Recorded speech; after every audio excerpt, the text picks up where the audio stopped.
Baruch Hashem. Okay, it's such a source to be able to begin the last half of Basra. Begin by thanking all of our sponsors for this morning's shir. To thank our annual Talmud Torah sponsor for Tafshin Pei Hey, the Tilson Mishpach of Eretz Yisrael. Rabbi Naftali WhatsApped me yesterday saying that for today we're going to change the sponsorship in Eretz Hashem as a zechus for all of those who have toiled in all of the Bavas and all of those Baruch Hashem who are zocha to bring Basra to a beautiful and sweet and holy close. And Emirat Hashem b'shah tovim etzlachos. Begin Mesechus Sanhedrin tomorrow b'shah tovim etzlachos. In that zechus, Emirat Hashem, we should all encounter incredible bracha, hatzlacha, shefa, and mazel for ourselves, for our mishpachos, and for all of Am Yisrael. Talmud Torah sponsors for the month of Kislev, Josh and Becca Freeman, in commemoration of the yahrzeit of Josh's father, Yisrael Yehuda ben Rav Chaim Raphael, and for the safe return of our hostages and the security of our soldiers, Sammy and Malka Esdras, in the memory of their parents, Yitzchok Leib ben Aaron HaKohen, Sarah Rachel Bas Baruch Avraham, and Hinda Bas Henech Ephraim, and the memory of their dear friend, Naftali Gordon, Naftali Yona, Hashem Yikom Damo, Ben Beatrice Miriam, and Danielle Yigal. And today, Daf Yomi is sponsored by the Friends of Maishi Garden, wishing him a tremendous mazel tov on being Messiah Shas with the completion of Maseches Bava Basra. The Daf is also sponsored by the Friends of Zevi Daniel, wishing him a tremendous mazel tov on being Messiah Shas with the completion of Bava Basra.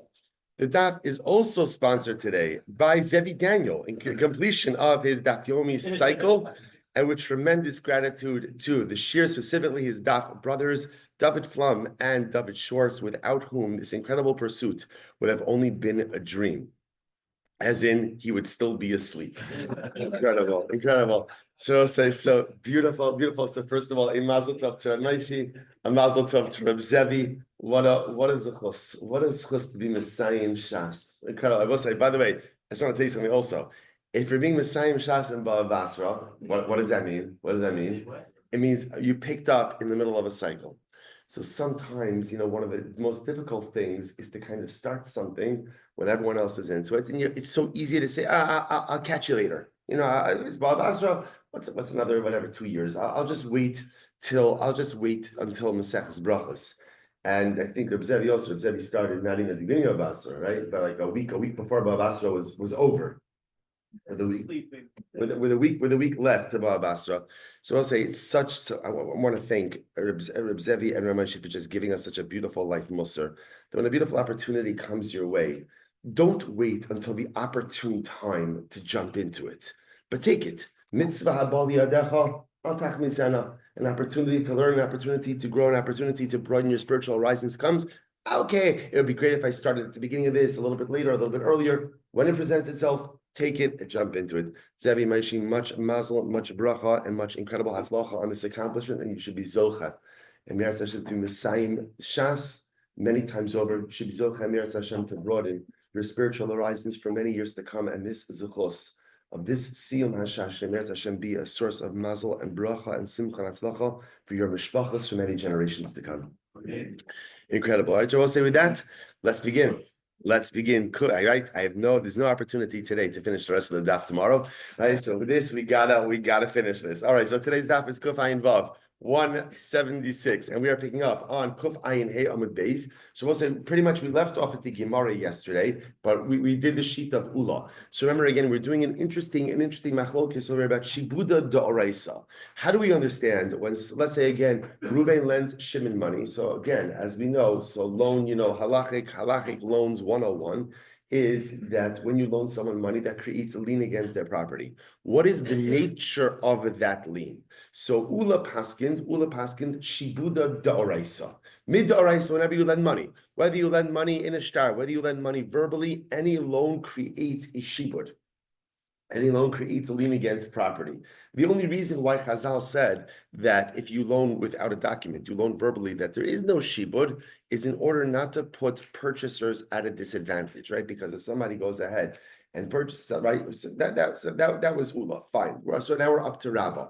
But Rabbah Amar Dvar Torah. So we'll say we're on Kuf Ayin Hey Beis 175b. probably about 20 lines up from the bottom. The Rabba says, Dvar Torah echad mava b'shtar ve'echad mava al peh, ino gova ela min achasim b'nechorin. Rabba says no. Rabba says in reality, whenever you loan money, so really, you can only collect from unencumbered property. You cannot collect from encumbered property. What's the reason for that? My time. Shibuda lav daraisa. Rabba holds that a lien against property is not daraisa, it's midrabanan. Biblically, there is no lien against property. So if that's the case, says Rabba, that biblically there is no lien created against encumbered property, then why did the rabbi, or against any property, then why did the rabbi say that if you loan with a document that Allah Alamaisi you could collect even from encumbered property? In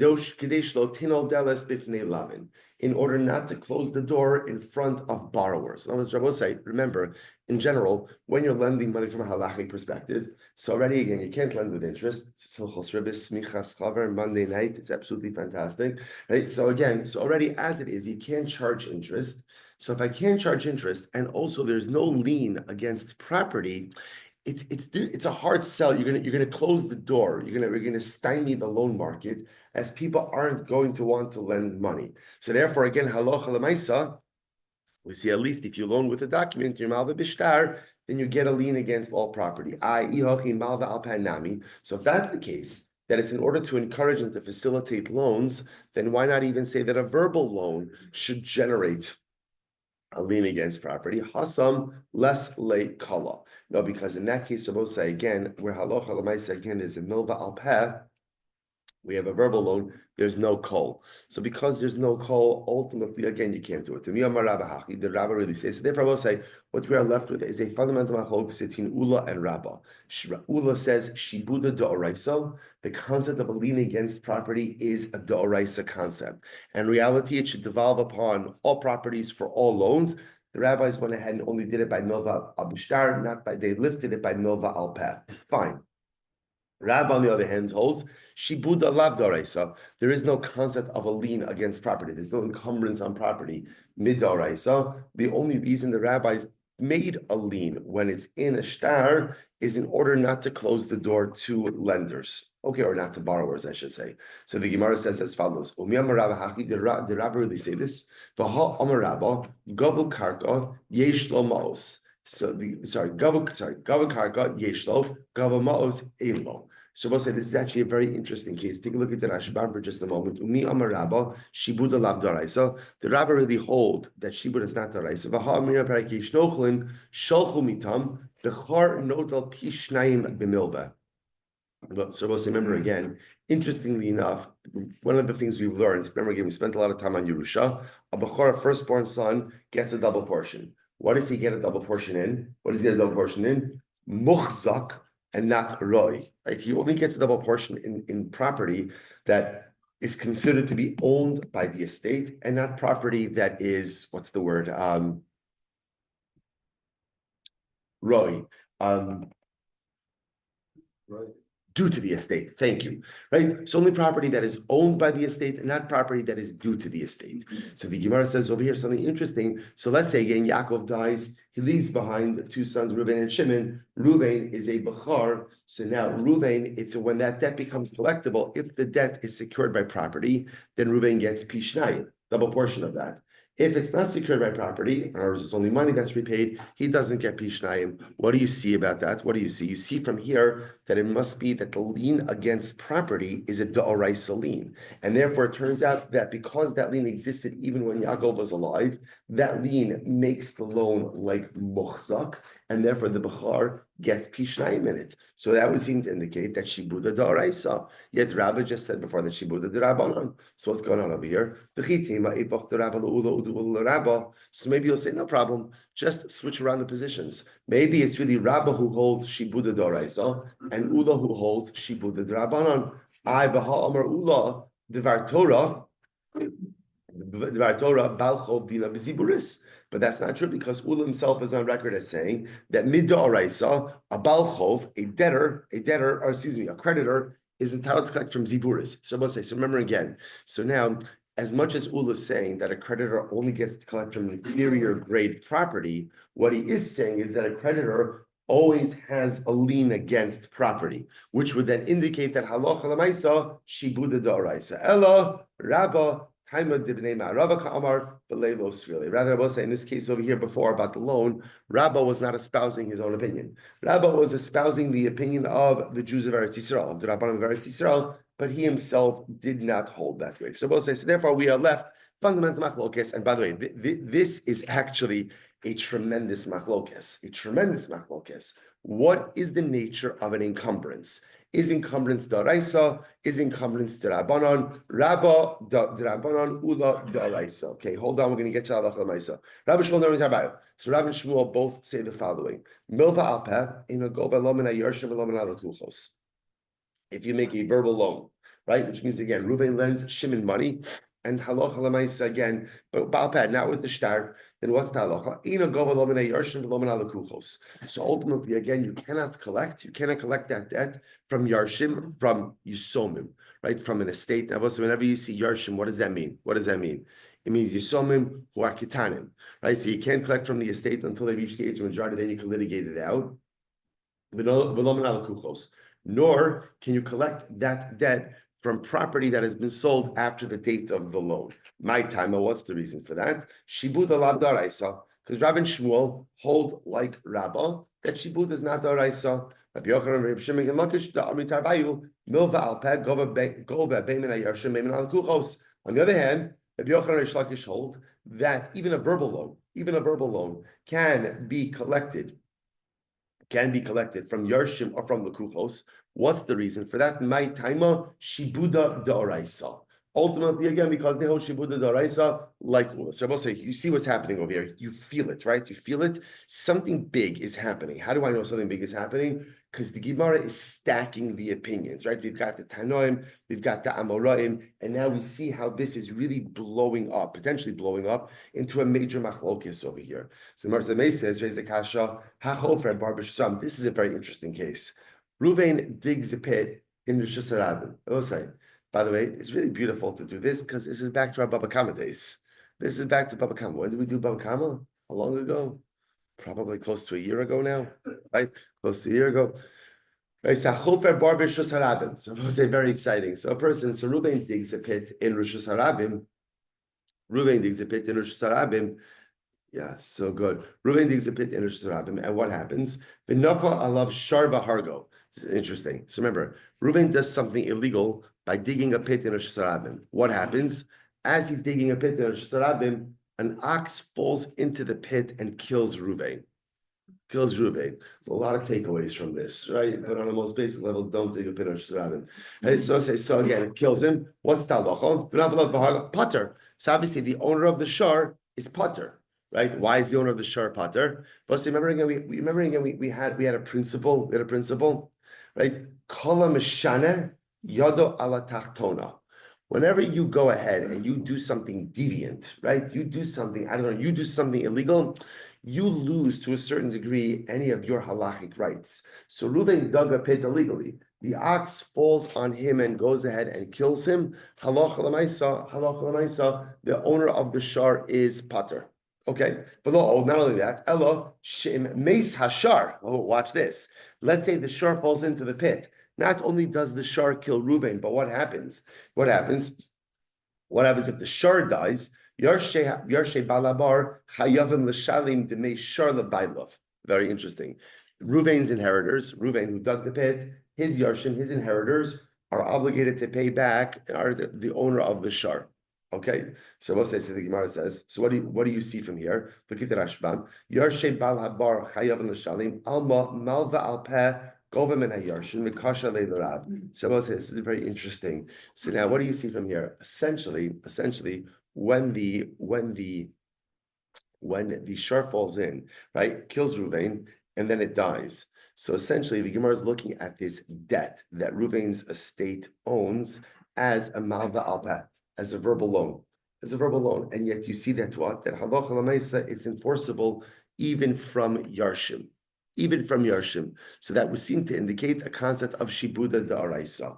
Rabbi Loi. So the Gemara says, no, not necessarily. Rabbi Loi, Rab Bisha Amad B'din. No, the case over here is where the case was adjudicated.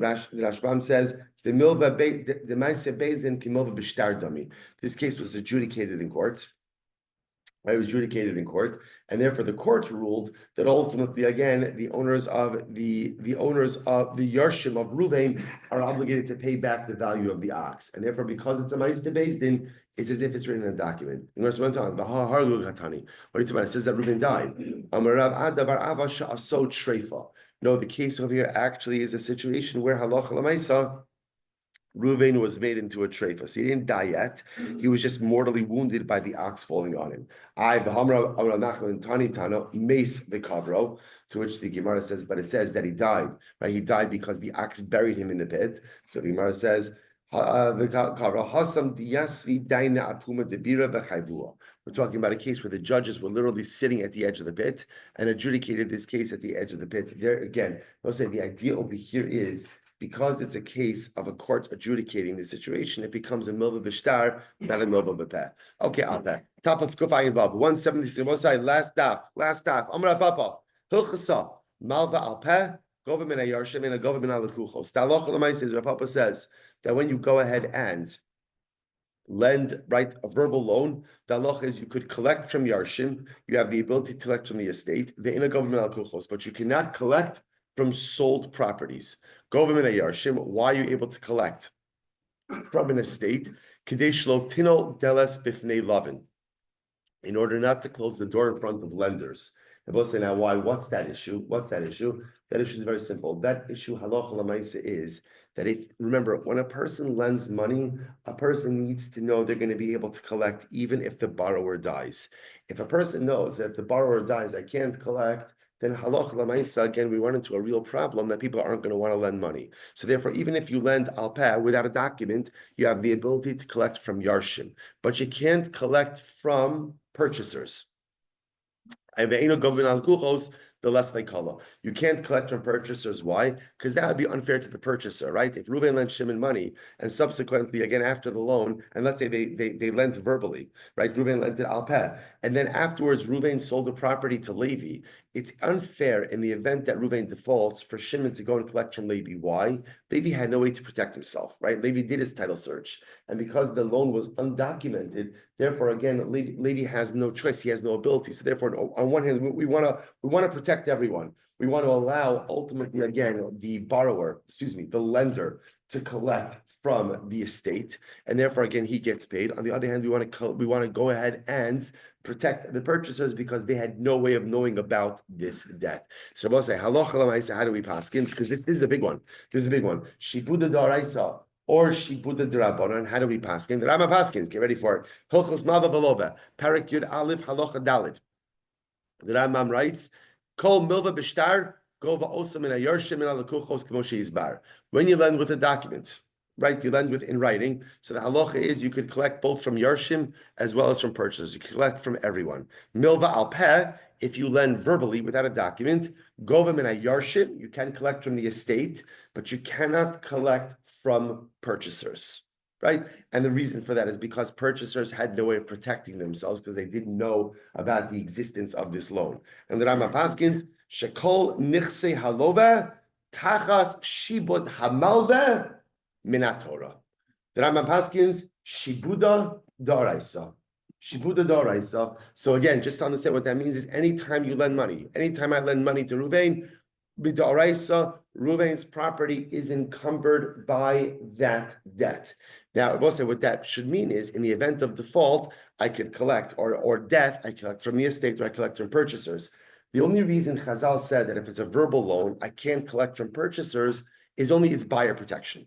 It's buyer protection. The purchasers had no way of knowing about this debt, therefore it would be unfair to allow me to collect from it, even though technically I'm entitled. So again, halacha l'maisa, shibuda d'oraisa. Rabbi says a tremendous Moshe Haskell on this also. You know, what does it mean? Not only halacha l'maisa do we paskin shibuda d'oraisa, but ultimately again hashkafa l'maisa. What is hashkafa l'maisa? Shibuda. You know, say in life, often we feel ourselves like enslaved and ensnared to a lot of things, right? Person feels a shibud to a lot of things in life. In reality, There's only one thing in life you should really feel a true shibud, right? The word isn't enslavement, because there's a better word, a true encumbrance to.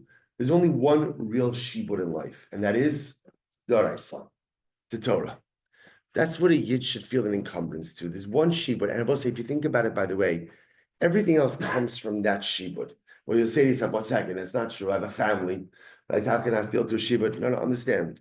If you feel the shibud to da'araisa, to the Torah, everything else comes from that. Because the Torah tells me that I have to be a good father.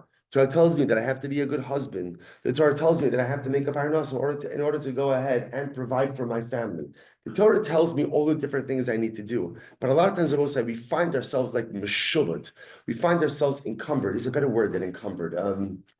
Shubad, I mean, literally means like enslaved, right? But we find ourselves encumbered to so many different things, right? People find themselves encumbered to their career. People find themselves encumbered to other people's expectations, to societal norms, to different things, to encumbered to what my friends or my peer group are doing. There's only one shibud for a yid. There's only one thing I'm encumbered to in this world, and that is Doraisa. That is the Ribono Shel Olam and his Torah. That is my life encumbrance. And if I'm mishabing myself, if ultimately, again, I sublimate myself, give myself over, I allow myself, literally, again, to be an Eved Hashem, that's Shibuda, is Eved. I'm an Eved Hashem, I'm a Shibud to the Da'araisa. Everything positive, everything wonderful, and everything incredible comes from that. Halacha l'maisa and hashkafa l'maisa. Let's go right there. Let's finish up. Here we go. So so also remember again, the Mishnah then said, let's say again, I lend Reuven money. And we don't have a typical document, but instead what ends up happening over here is I have a loan document in Reuven's handwriting. Right, so Reuven has a handwritten, right? The document says, right, Silber lent Reuven $1,000, and it's written in Reuven's own handwriting. So the halacha is the Mishnah Paskin that halacha l'maisa you could go ahead and collect from the chasam and echorin, unencumbered property, but not from encumbered property. But it's a shtar. It's true, it is a shtar, but it's a shtar without what? Shtar without what? Shtar without edin. And therefore, because it's without edin, therefore it doesn't have a kol, right? And therefore, because it doesn't have a kol, you can't collect from encumbered property. So, Rabba Bar Nasa Rabbi Yochanan, so we'll say, but what happens if Beis Din knows Reuven's handwriting? So, right, Reuven, I don't know, either Reuven is a notorious borrower or just in general, maybe he's also a witness. Witnesses a lot of stuff. So bless you. So point over here is they know his handwriting. So what about that? So the Gemara says, "My."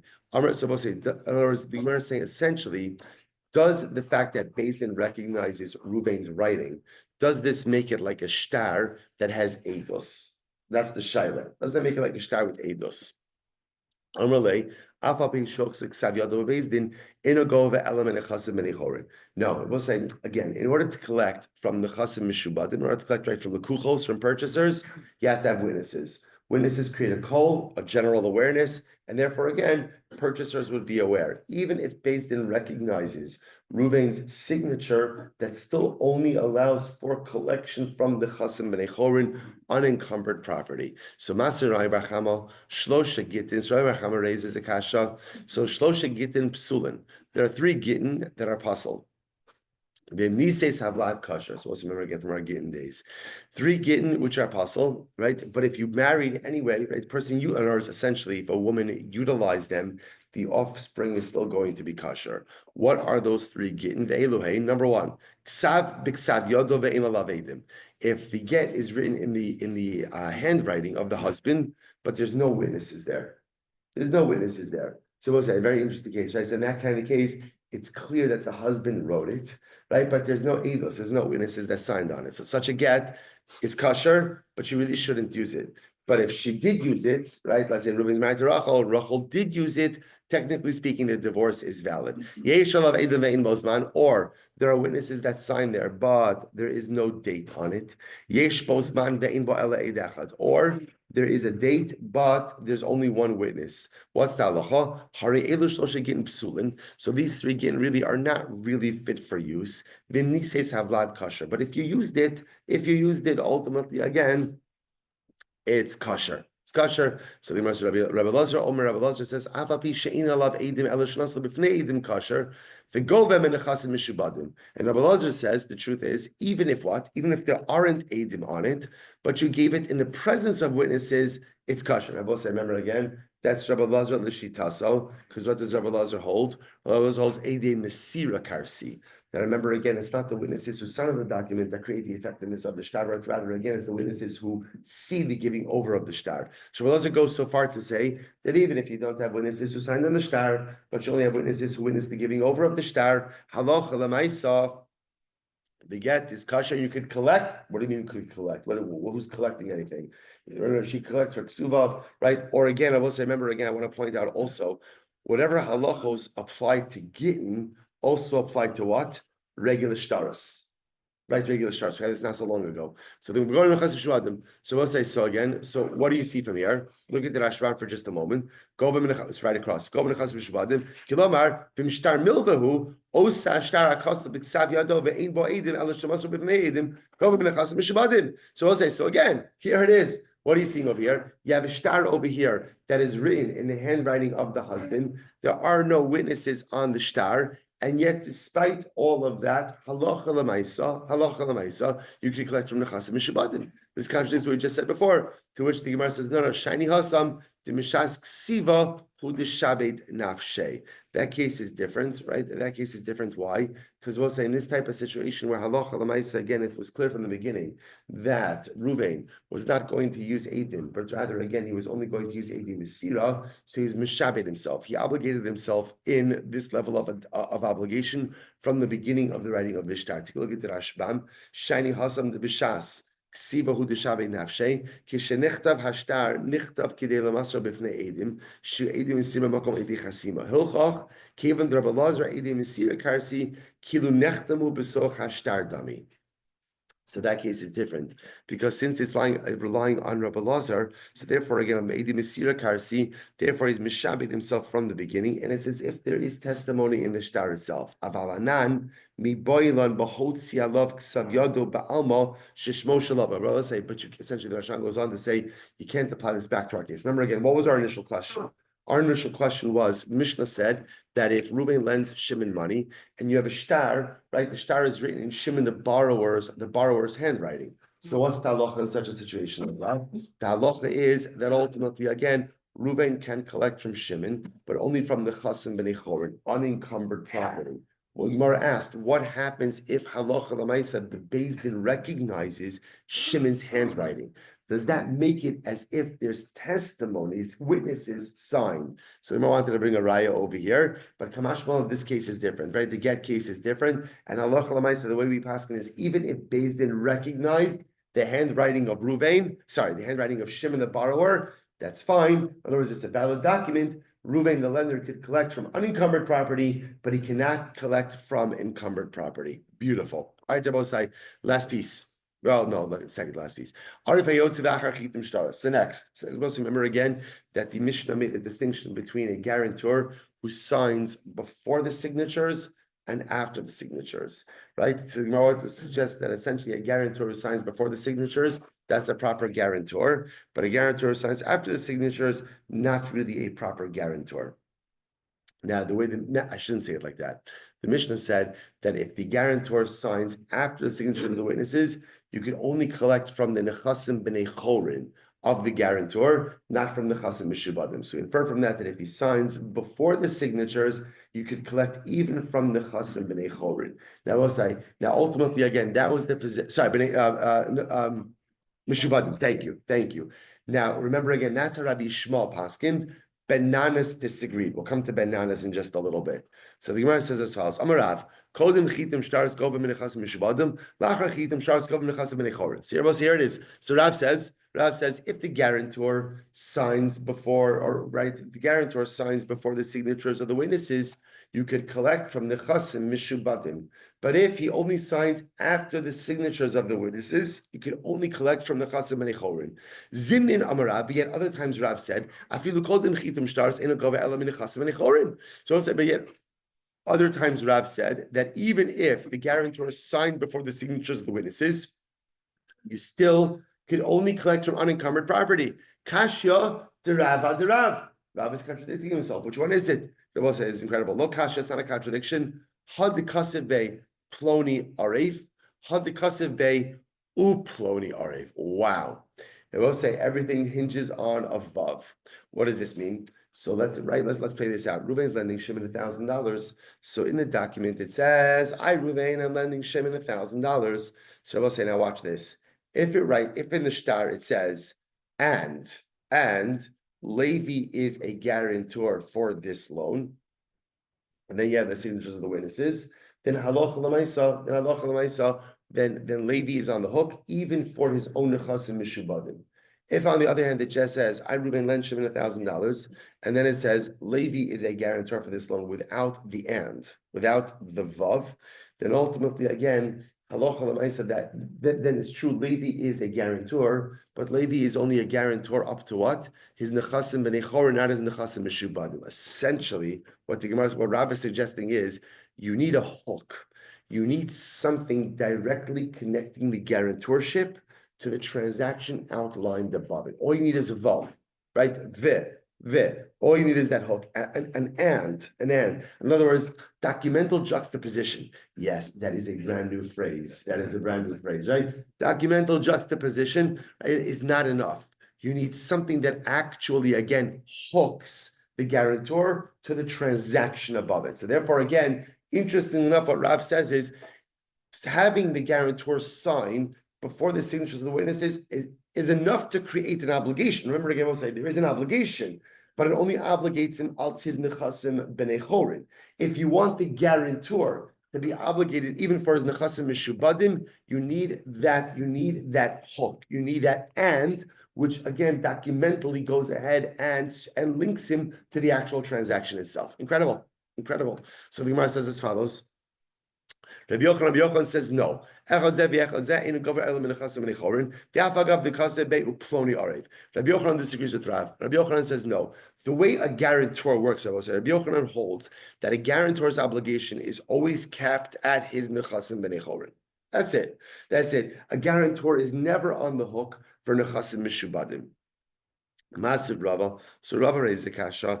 Shalom beget pasol. Shema al shalom chasmu. So we'll say this is actually a very interesting case. So Rava brings out the following question. I'll say, so let's say again, you have a document, right? So again, a get. Reuven's divorcing his wife Rachel. So in the document it reads like this, right? Reuven is divorcing Rachel, and then in the document itself it says, and witnesses, do me a favor, when you go and you deliver this get to Rachel, say hello to my old friend Shimon, right? Because again, Reuven lives in Tel Aviv, Rachel lives in Yerushalayim. So Reuven tells the witnesses, my old childhood friend lives in Yerushalayim. Do me a favor, when you deliver the get, go say hello to Shimon. And he writes that in the document itself. Go say hello to my childhood. It's awkward, I agree. right. But Lamaisa, sometimes it's all about consolidation of resources, right? Why spend money on the additional stamp, right? If you could just go ahead and have the witnesses go ahead and give over that shalom aleichem. So we'll say, so now watch this. So the Gemara says as follows. The Gemara says, so here's the issue. If you have witnesses sign right below that shalom aleichem over there, or that instruction to give shalom to Shimon, then the get is puzzled. Why? Because what are we concerned about? We're concerned that the witnesses are signing on the greeting and not signing on the get. So Rabbi says this. Rabbi Avo said as follows. Rabbi Avo said, the way I understood it was as follows. Shalo pasal, visha'ilo kasher. Or says she'ilu pasal, visha'ilo kasher. Oh, Rabbi say everything depends on the vav. If you write in the get, I Reuven divorced my wife Rachel, right? And then next section, please make sure to inquire about the welfare of my friend Shimon, and then since the witnesses, that's going to validate the get, because it's possible that the witnesses are just signing on the greeting piece. But if it says and, if you have, again, the documental hook, right, which again connects the greeting to the get itself, I, Reuven, am divorcing Rachel, go deliver this get to my wife, and please give greetings to my friend Shimon. So the documental hook, allows us to understand that when the witnesses sign, they're signing both on the get as well as on the greeting. Hachanami, the kasev ploni arif. Iachi Hainu to Rav. So we'll say if that's the case, saying the same thing as Rav. So the Gemara says you're right. Ema v'chein Am Rabbi Yochanan. So we'll say Saloch l'maisa. Interestingly enough, the Gemara is passing like Rav, and therefore again, essentially, it is not enough to have the guarantor sign before the signatures of the witnesses. Rather, what do you need? You need a documental hook. So in other words, it has to say, right? I Reuven am lending Shimon $1,000, and Levi is the guarantor. And then afterwards, the signatures of the witnesses. Beautiful. All right, we'll say last piece, Maisa, Ubalif Rabbi Shmuel. So we'll say, so remember again, after this, we had the Machlokes Yerushalayim Benanas. What did Benanas hold? So Benanas holds that halacha l'maisa, the only time that a guarantor is on the hook is when it is clear that the guarantor was the reason for the debt. Right. So, for example, in Benanas' example, the only time that a guarantor is obligated is when, let's say, for example, Levi says to Reuven, lend money to Shimon, and I'll guarantee it. So it's clear that the loan is being made because the guarantor is guaranteeing it. Otherwise, Benanas says there is no obligation. He gives the example of I walk into the marketplace and what happens? I see Reuven holding Shimon in a chokehold, and I say, Reuven, stop. I'll guarantee the debt. Benanas said, would anyone say that's a guarantorship? Of course not. Of course not. I'm just trying to get him out of the chokehold. So again, so this is the fundamental halacha is Benanas and Rabbi Shmuel. So here we go. Says the Gemara. Maisu Balaf Rabbi Shmuel. Amar Rabbi Barachan Amar Rabbi Yochanan. Afa Pisha Kilis Rabbi Shmuel's Benanas. Even though, again, I will say, remember again, that Rabbi Shmuel praised Benanas, right? Remember again, how did he praise Benanas? He said, if you want to learn Dinei Mamanas, right? Dinei Mamanas is the most incredible thing. And if you want to learn Dinei Mamanas, who should you go to? Make sure to learn under Benanas. Nevertheless, halacha kimoso. The halacha is like Rabbi Shmuel and not like Benanas. Not like Benanas. So we'll say, now what does that mean? The halacha is that as long as the guarantors are signed in the guarantor is signed in the document before the signatures of the witnesses, and now as we just said before, and there's a hook connecting the guarantorship to the piece of the document before, and you're good to go. So we don't pass, even though Rabbi Shmuel praised Benanas, we don't pass in like Benanas. What about the case of the chokehold? This is important to know. Right? So what about the case of the chokehold? Right? I walk into the shuk. I see Reuven is holding Shimon in a chokehold. He's saying, pay me. Right? And I say, Reuven, let him go. I'll guarantee the loan. What would am I now a guarantor for that loan or not? So here we go. So the Gemara says, Tashma Rabbi Yaakov, Rabbi Yochanan, Chaluk Haya, Rabbi Shmuel Af Bechanok. No, Rabbi Shmuel disagreed even in the case of Chanuk, and Rabbi Shmuel would actually hold that the guarantor is chayiv. Incredible, right? That even though again it's clear. Why am I saying to Reuven, I'll guarantee the debt? I'm trying to save Shimon. That's really what's happening over here. But nevertheless, Rabbi Shmuel said, I'm going to be obligated as a guarantor. So the Gemara says, okay, so do we pass in that way or not? So Tashma, Rabbi Yochanan, Rabbi Shmuel after Chanuk. Rabbi Shmuel disagreed with Benanas even in the case of the chokehold. And Rabbi Shmuel would say, even in that case, I would be obligated as a guarantor. And Allah Rabbi Shmuel, even in the case, ultimately, again, of the chokehold. Rabbi Shmuel, Chanuk, Yado, Mishtabe. So no. Well, so listen to this. This is fascinating. So it comes along and read the same name. Shmuel says like this. In the chokehold case, if I did a kinyan, so just to clarify this, right? So I walk into the shuk. Reuven's got Shimon in a chokehold. Clearly, I'm using my deep analytical skills and recognize that Shimon owes Reuven money, hence the chokehold, right? So I come along and I say, Reuven, leave him alone. I'll guarantee it. So Shmuel comes along and says that works as long as I do a kinyan, like a kinyan sudar with the lender to say that I'm going to guarantee. So what do you see from here? Michlal de'ariv ba'ama lo ba'i kinyan. So we can infer from this that in general, a guarantor does not require a kinyan. Upliga de Rav Nachman, and this argues on Rav Nachman. So we'll say this is another interesting idea. In order to become a guarantor, do you need some type of kinyan or not with the lender? And this argues on Rav Nachman. Why Abba say the Gemara says the Amar Rav Nachman Paskins are Amar Beis Abba say last Amar. Alright, the Beis Din Udelo by Kenyan, Haba Alma by Kenyan. So I say normally it's only an Arev, only a guarantor who becomes a guarantor in the presence of Beis Din, who does not require a Kenyan. But in general, I'll say otherwise, in order to become a guarantor and for that guarantorship to be binding, you do need a Kenyan. The Hilchas will say, what's that locha? Arev b'shas matan mos lo by Kenyan, achar matan mos by Kenyan. So we'll say this is a very interesting distinction. If you became almost there, if you became an arev, if you became a guarantor at the time that the loan was made, if you become a guarantor at the time that the loan was made, then halacha l'maisa, there is no need for a king. In other words, if you're present at the time of the transaction, right? So you are a guarantor at the time of the transaction. Again, I will say with all the other caveats, you're a guarantor at the time of the transaction. You're signing before the signatures of the witnesses. There's a documental hook linking your guarantorship to the actual part of the loan document. If you have all of that, kinyan is not necessary to formalize and to concretize your guarantorship. However, achar matan ma'os baiking. This is very important. Now remember again, you can technically introduce a guarantor after the loan was made. Right? Reuven lends Shimon the money, and then later on, Reuven's a little bit nervous, or Shimon decides to get a guarantor. You could introduce a guarantor after the transaction has already been made. But in order to do that, what has to happen? In that case, the guarantor has to be Makabel Kinyan, which makes sense since he's not part of the document, right? He's not part of the original transaction. In order to introduce him, you need something with halachic teeth. You'll require a kinyan. Arev the Beis Din lo by kinyan. I will say in all circumstances, a person who becomes a guarantor from a transaction that's happening in Beis Din never requires a kinyan. Why? The bahahiyano the mehemenle gomer umishabedle. So this is actually quite beautiful. Quite beautiful. Why? Because halacha l'maisa, if I'm a guarantor in a transaction in Beis Din, what does that show? That Beis Din trusts me. That Beis Din trusts me. So because Beis Din trusts me, again, that is enough for me to fully commit myself to the guarantorship without having to do anything with the kinyan. In other words, the kinyan is there in order to ensure that the guarantor is really on the hook.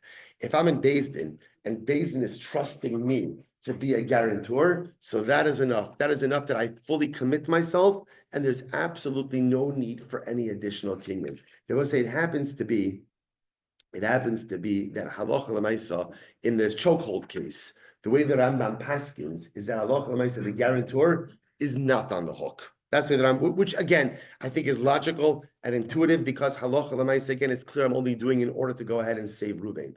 Now, I will say now, amazingly enough, we also paskin like Rabbi Shmuel and not like Ben Nanas. That halacha l'maisa again essentially. So again, a guarantor need not do a kinyan if he's becoming a guarantor at the time of the transaction itself, right? That doesn't have to happen. The only time he requires kinyan if he's being introduced later on. And halacha l'maisa becomes a guarantor in Beis Din, never requires a kinyan, needs to be signed. The guarantor needs to be written in before the signatures of the witnesses, and needs the documental hook in order to make it binding. I will say, just to close out the Masechta, the last Mishnah ended off with a really beautiful idea that harotze shiyasot b'dinei mamanas. I'm sorry, if a person harotze shiyachkin, if a person wants to become wise, yasot b'dinei mamanas. A person should go ahead and really involve himself in monetary law, right? That's the ability to become exceptionally wise. What's the pshat? What's the pshat? Why don't you say Harotz Shiachim? I want to become wise.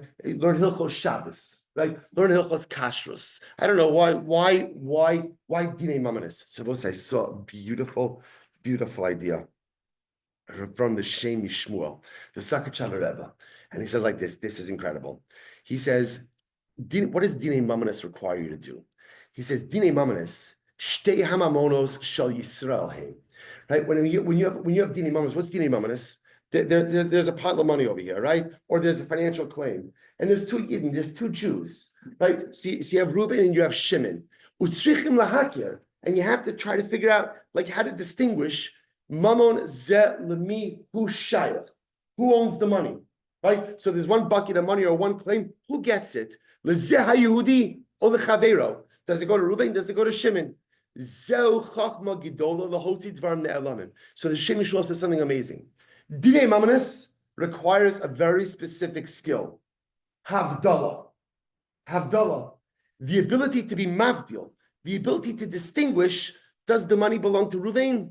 Does the money ultimately again belong to Shimon?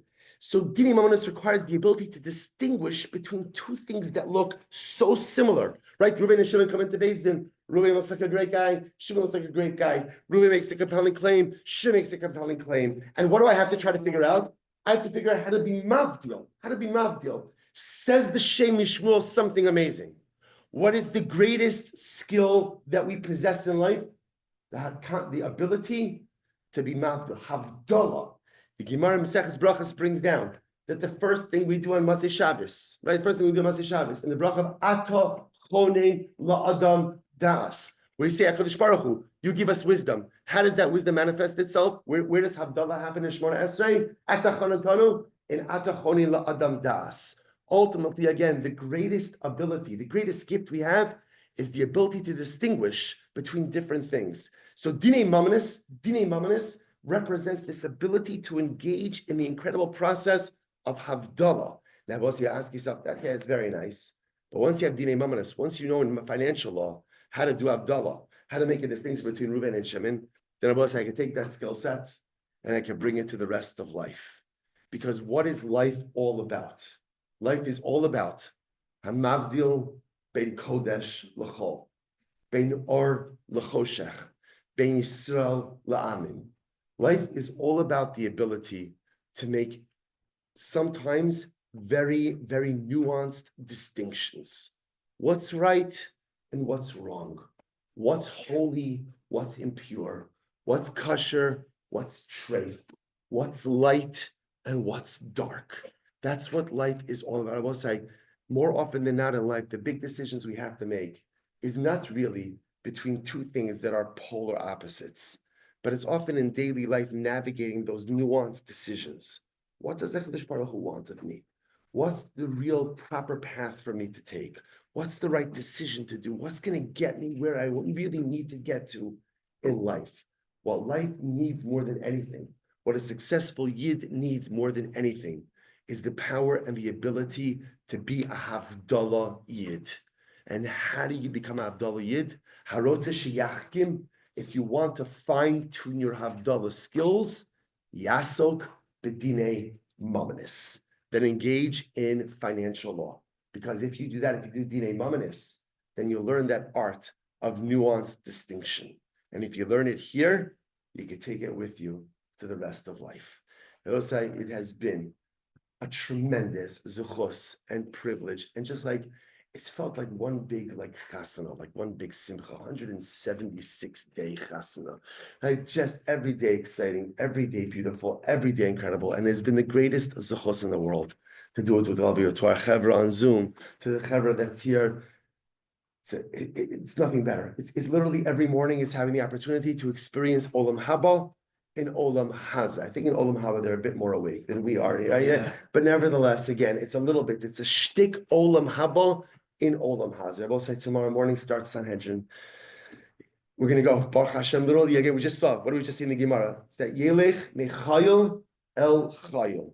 From multitudes to multitudes, accomplishment to accomplishment. This is a dramatic and beautiful accomplishment. Tomorrow we start Sanhedrin. Tonight, everyone is invited. Our real Sima Mir session will be actually our last Shabbos here in the shul, which will be Shabbos, January 18th. That'll be our Gala Siyum. We're going to close out this beautiful Beis HaKnesses with a Gala Siyum Mir Hashem. But tonight, everyone is invited here to the shul. A little L'chaim Siyum tonight at 8:15, Ma'ariv at 9 o'clock. We're going to celebrate together. I will say, we'll celebrate Bava Basra tonight. Tomorrow morning, Sanhedrin, committed, stark, ready to go, well rested. Whether you get enough sleep or not, we're going to be well rested. That's a declarative statement. We're going to grab Sanhedrin by the horns. We're going to Emir Hashem, make it our new best friend. We thank Bava Basra. We'll say it's so important. Bava Basra, thank you. Thank you. You have been wonderful to us. You have taken care of us.